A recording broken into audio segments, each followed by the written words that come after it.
যারা দুনিয়ার বুকে প্রকাশ্যে গোপনে দান করত, সচ্ছল আর অসচ্ছল অবস্থায় দান করত, কিয়ামতের দিন যখন তাদেরকে তাদের আমলনামা দেয়া হবে, আমলনামা দেখে বলবে, আল্লাহ এত সওয়াব দুনিয়ার বুকে আমি করি নাই, অন্য কারো আমলনামা তোমার ফেরেশতারা ভুল করে আমারে দিয়েছে। আল্লাহ এত আমলনামা তো আমি করি নাই, এত নেক কাজ কোত্থেকে আসলো, এটা আমার না, তোমার ফেরেশতারা ভুল করে আরেকজনেরটা গছাই দিছে আমারে।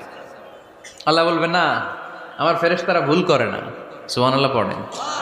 ফেরেশতারা কখনো ভুল করতে পারে না, এটা তোমারই আমলনামা, আমার আমলনামা, আমি তো এত সওয়াব করি নাই। আল্লাহ বললেন, তুমি যে ওই আমার খুশির জন্য দান করেছো, ওই ছোট্ট দানটাকে আমি বড় করে তোমার আমলনামায় ঢুকাই দিচ্ছি।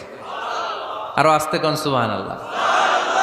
হাদিসে এসেছে, কামা ইউরাব্বি আহাদুকুম ফুলুয়া, তোমরা যেমনি ছাগল পালো, বাছুর পালো, আল্লাহ তাআলা তোমাদের দানটাকে এরকম পেলে পুষে